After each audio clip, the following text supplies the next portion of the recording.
Hey guys, welcome back. So today we're out the range to talk about the .22 Magnum and also a new product for 2022, which is the Walther Magnum pistol. And this one is chambered in .22 Magnum. Now, .22 Magnum has an interesting history for me. When I was a young kid growing up, I had a Ruger Super Single 6 that could use .22 long rifle cylinders and .22 Magnum cylinders. I knew a lot of older guys, older to me then, that would carry .22 Magnum rifles in their trucks to dispatch critters on the farm, and some would even carry .22 Magnum revolvers, and .22 Magnum autoloaders were coming about in the 80s as well. They would carry those for self-defense, and I always thought that was an odd choice. So we're going to talk about the .22 Magnum, how it fills the role of self-defense, and does it make sense as a self-defense cartridge? And then we're going to talk about the Walther WMP, which is the new pistol that came out again in 2022. This is a full-size handgun, and it's quite different than any other .22 Magnum pistol I've ever fired before. So this should be a very interesting video. Stick around. We're going to start off by shooting some Federal. Just some standard ball ammunition. We want to thank our friends over at Federal for supplying the ammunition free of charge to the channel. It helps us out tremendously. Been shooting Federal since I was a kid. Great stuff. All right, here we go.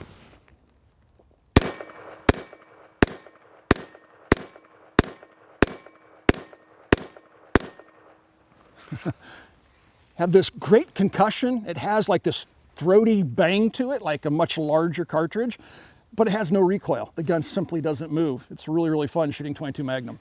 A lot of folks ask me, how can I get involved in the firearms business in that particular community? And one of the best ways to do that is to become a gunsmith. Every gunsmith I know is just overbooked with work. It's a very good living. And so if you would like to become a gunsmith, you need to go to a gunsmithing school or become an apprentice for an existing gunsmith. But Modern Gun School is an accredited college that also works with veterans in the GI Bill, where you can go and get a degree from accredited college in gunsmithing and then go out and start your own gunsmithing business, which I think is a really great option. Again, throughout my entire life, gunsmiths have always been able to earn a really good living, assuming they have a really strong work ethic. So please check out Modern Gun School. I do have a link in the video description below. We're about 7 yards away from the Challenge Steel targets downrange there, and I'm going to start shooting at the falling plates to see how much energy these little 40 grain Federal bullets have. Now, these are the 40 grain ball rounds that I was talking about earlier in the opening of the video. So these little guys are very easy to load into the magazine, and I found that to be a kind of a refreshing thing to experience, because sometimes it can be very difficult to load magazines for rimmed cartridges like .22 Magnum and .22 long rifle. Some pistols we've had here on the channel before were very sensitive in how you loaded the magazines. The Glock 44 comes to mind. It was very easy to get the rims out of order in the magazine, causing the gun to malfunction. We've just been throwing rounds into the Walther magazine, not paying much attention to the rims at all, and it's not had any rim lock situations yet, and that's after several range sessions. So it's pretty easy magazine to load. Now let's see what this little 40 grain bullet does these falling plates, which get knocked right over by a 9mm. Now you can calibrate these plates so they can be knocked over by lighter cartridges, but I'm not going to mess with the calibration of the plates. Oh, and here we go.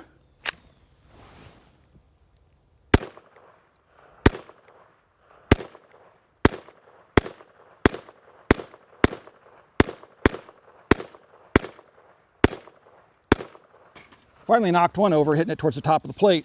Now that malfunction that I had, we have seen that with some of the 30 grain cartridges with the red dot sight installed. That was the first time I had a malfunction with the Federal ball using a red dot sight on the handgun. We just put the red dot sight on today, and we started to notice that some of the ammunition we were shooting without the red dot sight on stopped working.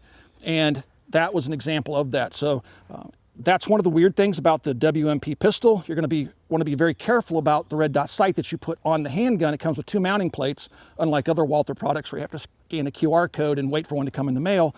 It does have 2 plates in there for an RMR and doctor type sights, but you'll probably want to go with the smaller red dot sight, especially if you're going to use it for concealed carry.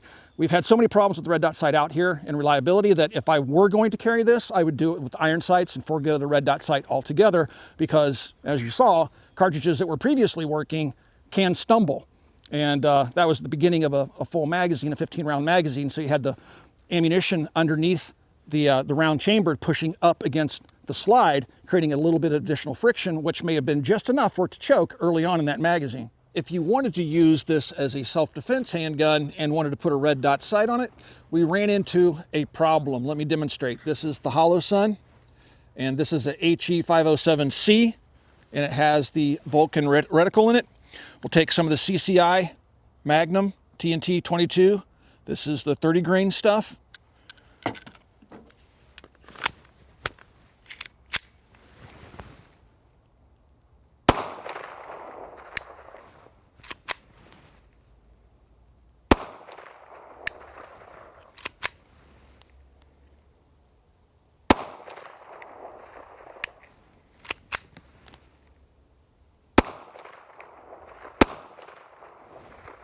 All right, cycled one time.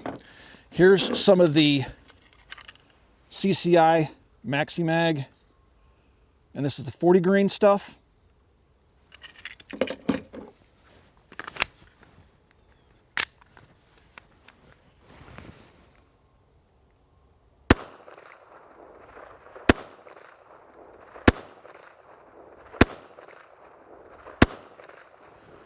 All right, so the 30 grain stuff doesn't cycle with the red dot sight on. The 40 grain stuff is cycling. We found that depending on the ammunition, the gun may or may not cycle with the red dot sight installed. If I remove the red dot sight,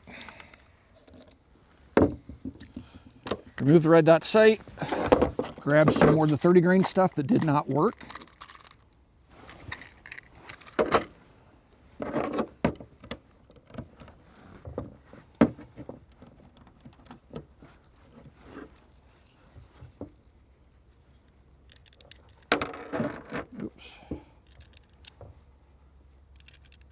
All right, some of the 30 grain stuff, no red dot sight.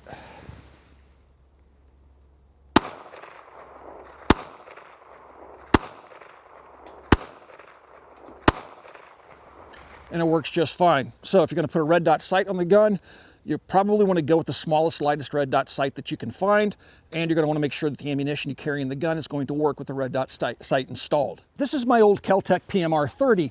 This magazine is a quad stack magazine, and this thing holds 30 rounds of 22 Magnum. Now, much like the Walther, this is a very easy magazine to load. I've not run into rim stacking issues with the PMR-30. I've had this gun for a very long time. I've actually had a couple of them over the years. We did a video 8 years ago talking about 22 Magnum and body armor. And that video got quite a bit of traction on it, and that was with the flat dark earth version of this handgun. So some folks would turn their nose up to Kel-Tec. Now this gun has been an outstanding performer for me. Now watch, it'll choke out here this afternoon. That's just my luck. But the gun works really, really well. It's much smaller and lighter than the Walther, and it's also a little bit more pleasant to shoot. Jason likes the grip on this better than the Walther. I'm kind of in between because of my large hands. This has kind of it starts thicker at the back and kind of tapers down towards the front, and so that leaves an air pocket on either side of the grip for my large hands, but I still shoot it really well. It has a very nice trigger in it, and again, it's very small, lightweight, and easy to use. And 30 rounds is just amazing. This thing is so lightweight, it's insane. That one's leaning too far forward. Double tap them. Look at that. Oh, I was riding the slide stop. Anyway, historically speaking, there hasn't generally been a whole lot of choices out there on the market for a self-loading 22 Magnum pistol. Now, when I was a kid, I had that Ruger Super Single 6, and I didn't shoot a whole lot of 22 Magnum simply because it was harder to come by than 22 long rifle. And over the years, I don't even know what I've done with that cylinder. I've just managed to maintain and keep the handgun, but it has its 22 long rifle cylinder in it. And my son, my oldest son, still enjoys shooting that handgun, which is kind of fun. It's a generational gun. But semi-automatic pistols like this aren't abundant in the market. So it was interesting to see Walther step into this niche market with a handgun that would be of Walther quality in terms of its overall construction. Now, if this gun looks familiar to you, that may be because this 9mm handgun, this is the PPX and then also the Creed. This handgun looks very similar to this one in terms of the grip ergonomics, and if you take a look at the design of the takedown lever, things like that, it's very similar. But I don't think they're similar enough that this will work in a Creed holster or a PPX holster. I don't know. I don't have a holster for those guns to try it, but I assume that it wouldn't work. So let's talk about some of the features of the handgun. First of all, it has a 15-round magazine in it, and you can see through the magazine. You have little tabs on both sides of the magazine, so you can pull that follower down and drop rounds in. Again, very easy to load magazine. If you take a look at the ergonomics, it has a pretty ergonomic grip. It has a pretty serious hump back here, then drops. If you have large hands like me, there's more than enough room on the grip for me to get all my fingers comfortably around the gun. Has good texturing. Coming up here, we have PPQ type slide serrations, PPX type slide serrations, and we have ambi slide stop slide release. So that's present on both sides of the gun. And then you have a magazine release that's quad ambi, shall we say. So you have a push button on the right side, have a push button on the left side. You don't have to swap anything around. And then you have the European release on both the right and left side of the pistol that's integrated into the trigger guard. Now, a lot of folks like this particular type of magazine release, this European style mag release that Walther has used in the past, H&K has used it in the past. A lot of folks like that. So it is there. So you have full ambi magazine controls and slide stop slide release controls. Coming forward, we have your standard modern age, what would be a typical striker fired pistol, an inertial safety, the dingus that keeps the gun from firing when being dropped. The gun is hammer fired, so if you come around to the back of the gun here, and you pre-cock it when the slide comes back and cycles, and then when you pull the trigger, you'll watch the hammer come back just a little bit and fall. It has a very light, crisp trigger pull, and it's pretty nice. I think the PMR-30 is a little bit nicer, but it's still pretty nice. Now you have those deep slide serrations cut into it. We have a squared off trigger guard here for your offhand shooting finger if you want to shoot that way. Then we have a 1913 rail underneath here for accessories, and the gun does have a really thick bull barrel on it. Now it looks like there's porting in the barrel based on what the slide looks like, because you have holes cut in the slide, but there are no holes cut in the barrel. Now the gun is set up for red dot sights. Unlike earlier Walther handguns, it does have lateral support for the plates now, and that's true of new Walther pistols that previously had no lateral support for those red dot mounting plates. It does come with two mounting plates. This is a Hollow Sun, and we got this from Primary Arms, and you can find these Hollow Sun sights out there. This is a great red dot sight, in this case green dot sight, for learning how to use a red dot sight. The Vulcan reticle has a big outer ring around it, and if you don't have that chevron within your field of view, you'll see one part of that outer ring, and that'll tell you which way you got to move the gun to bring that chevron up into your field of view. So it's a really, really handy sight in that regards. The gun comes with two different sights. The manual seemed to hint that there would be three, but there were two in the box. So you can change the elevation by changing out the rear sight. And there are, it's just a regular serrated blade rear sight. And then up front, we have a fiber optic day glow front sight. When the gun cycles, you'll notice that the gun is empty. You'll notice that the barrel does not move rearward with the slide. If you take a look at the PMR-30, again, this gun is empty. But when I push on the barrel, you'll notice the barrel and slide move rearward together on the Kel-Tec.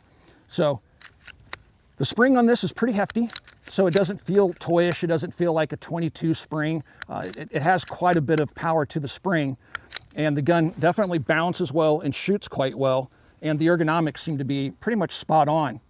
So the only issues that we've had with the gun so far today is just the fact that once we put the red dot sight on it, some ammunition won't cycle the gun. Let's take the WMP apart and see how it field strips. So first, we're going to want to make sure that the gun is empty. Going to remove the magazine. Then I'm going to lock the slide to the rear, inspect the chamber, make sure the weapon is clear. It is. And now you have a disassembly lever on the left-hand side. You're going to rotate that down. Let that slide come forward. Stop at about that point. Pull the trigger, hold the trigger back, and then the slide will come right off the frame. There you can see your hammer. There's your ejector. On this side, on the slide, you take out your captive recoil spring and guide rod. It is a polymer guide rod. And then you can slide the barrel forward, up, and out. And that is pretty much as far as you need to go. Now, one thing I found to be of particular interest is the fact that it has this blue plastic buffer, if you will, in here. And what do I mean by that? Well, basically when the gun cycles, when that slide comes all the way to the rear, the slide will run into that little blue bumper. And that I've seen in other guns, especially in the 80s, guns like the Spaz 12, guns like the Fox carbine. They had polymer bumpers in there, buffers in there, that the bolt carriers would bump into to decelerate them and to protect you from damaging the frame of the gun. And all of them, over time, that polymer tends to decay, break down because of the cleaning solvents, oils and things like that fall off, and then you have the slide just running into metal, and I don't know how much damage that could possibly do. But it's not unique to the gun itself, because if you take a look at the PMR-30, Kel-Tec's done the exact same thing. So I thought that was really interesting, because that's something I think I would try to engineer around, because that's less than ideal. When you take the slide off the PMR-30 right up here in front, and you can see this one's getting bowed. It's kind of, you know, bowing a little bit from the use, and it's already yellowing, although that might be its natural color. But usually these white polymers, like in my Spaz 12, it starts to darken with use. But anyway, so it's not the first time we've seen that, but it is kind of interesting to note that it has that in there. Now, in the owner's manual, it doesn't say anything about replacing that or having to maintain that in any way, but and I'm not sure that it would cause the gun any functional problems if it rotted away, but I just thought that was interesting to point out. Put it back together. Obviously, you just drop the barrel back in like I did, pull it all the way to the rear, put your recoil spring and guide rod in there, push it forward, and put it on its little perch. Line the slide rails up, pull it to the rear, flip your takedown lever back, and the gun is reassembled. So the question is, does .22 Magnum make sense as a self-defense cartridge? Well, what are some of the benefits to the .22 Magnum? Well, first of all, it has very little recoil, almost no recoil whatsoever. So it would be easy to teach somebody that's new to shooting how to use the gun. And if you take them out and shoot with hearing protection, they're not going to be overwhelmed by the recoil. Now, the blast is pretty significant. I would say it's on par with a 9mm. It's a very throaty concussion that comes off of this, and that's mostly because it's really more or less a rifle cartridge more than it is a pistol cartridge. So the longer the barrel, the more velocity you're going to get out of the bullet, considerably more velocity. So a lot of that unburnt powder is going right out the end of the barrel. We're getting muzzle flashes in broad daylight. But the recoil is going to be minimal, and this handgun is a full-size handgun, so it should be comfortable for most shooters out there. But there are some downsides to .22 Magnum, and one of the biggest is that reliability factor. Now, it's not necessarily the fault of the designers of .22 self-loading pistols that the guns are unreliable or potentially unreliable. It's more or less the fact that it's a very long, straight-walled case. And generally speaking, straight-walled cases like .22 long rifle, and especially .22 Magnum, can be very difficult for a self-loading firearm to handle effectively and not screw up and cause a malfunction during firing. If you take a look at modern infantry cartridges like the 7.62x39 or 5.45x39, those cases taper, and then they bottleneck and go to a bullet. And even on regular cartridges like 9mm, there's a slight taper to those cases, and that taper aids in reliability of the gun. That's something that you give up with the .22 Magnum. Now, the PMR-30 has been pretty reliable for me. This gun was reliable right up until I put a red dot sight on it, but we have found cartridges that work pretty darn well with it, and the critical defense ammunition seems to cycle it just fine, even with the red dot sight in place. The Walther comes to market at right around $500, which puts it within the same price range as the PMR-30. Now, which do I prefer more? I have more experience with the PMR-30, but the Walther seems like to be a nice handgun, especially if you run it without a red dot sight. One of the things I found a little bit disheartening about the gun is that when we did put a red dot sight on there that it has a mounting plate for, the gun became unreliable with certain types of ammunition. And that's something that is kind of off-putting to me because I like to put red dot sights on everything. But how does the .22 Magnum perform if you were to consider it for self-defense? Well, with the right load, it is quite lethal. I mean, the critical defense ammunition did exactly what it was supposed to do and would be a fine self-defense cartridge based upon what testing we've done out here with it, my experience with it in the past. It's not my first choice, but if that's all you had, it would fill that role quite nicely, again, with the appropriate ammunition loaded into the gun. But it's not something I'd race out and do. So the .22 Magnum is also more expensive than .22 long rifle. So there's not a whole lot of cost savings if you're looking at the .22 Magnum in terms of pricing it next to 9mm. 9mm is starting to come down in price as well. So there's really not a whole lot of cost savings there between .22 Magnum and more conventional self-defense cartridges like 9mm. Now the gun will come in a box like this. When you open it up, you'll have the gun in there, It did come with 2 mounting plates. I put this Holosun sight on there. Has 2 magazines, one in the gun. You'll have a bag that has the 2 mounting plates and screws for mounting. And then also I had 1 extra rear sight for elevation adjustment, although the manual shows 2 additional rear sights being available for 3 total, but I only had 2 in the box. Then you'll have your owner's manual and of course your lock. So what do I think of the gun?